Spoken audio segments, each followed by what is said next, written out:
blues women of the early 20th century used their popularity to be activists, but they also left a legacy of activism for the African American women artists of today to push, challenge, deepen, and continue. Thank you.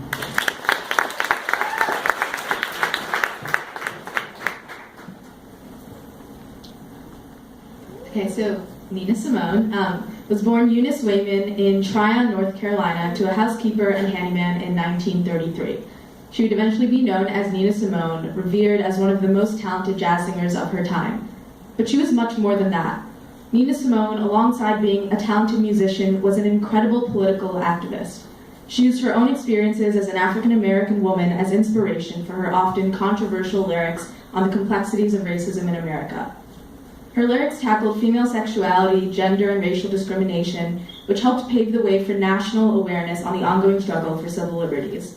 One such example is the song Mississippi Goddamn, which she wrote after the Birmingham church bombing, which was orchestrated by the Ku Klux Klan, that killed 4 young African-American girls.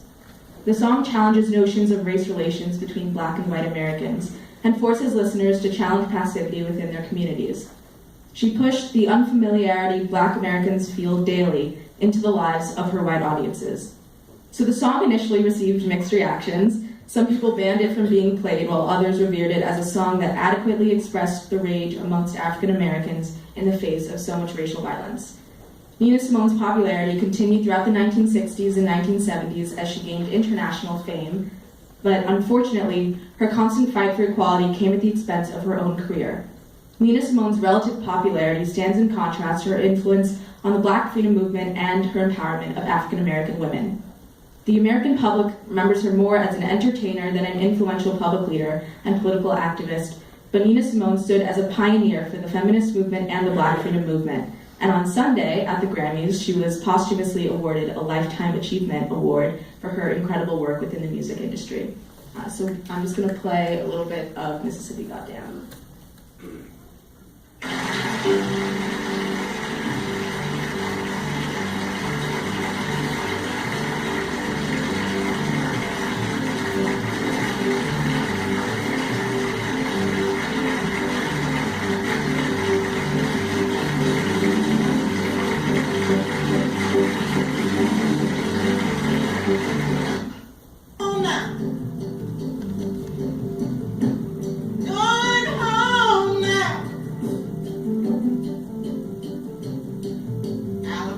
Got me so upset.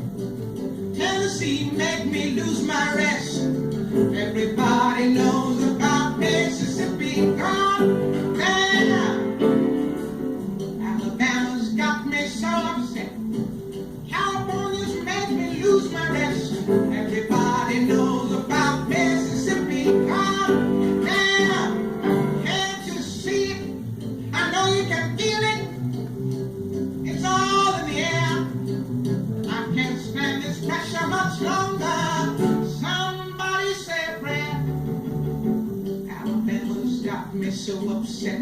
Tennessee's made me lose my rest.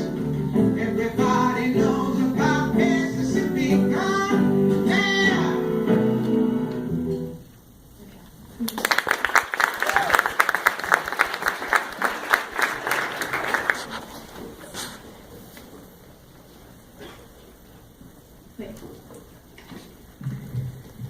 Marvin Gaye, born in April 1939, was an American singer, songwriter, and record producer. He rose to fame in the 1960s, vital in shaping the sound of Motown, first as an in-house session player and later during his solo career. Eventually, as a solo artist, he became well known for his hits such as Ain't That Peculiar, How Sweet It Is to Be Loved by You, and I Heard It Through the Grapevine, in addition to duet recordings with Mary Wells, Kim Weston, Diana Ross, and Tammy Terrell.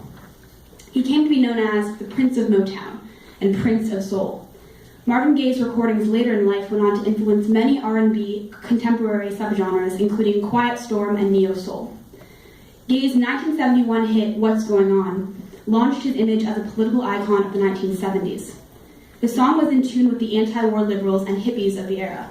It is considered to be Gaye's most socially and politically relevant work. The song aligns with the deep frustration of many Americans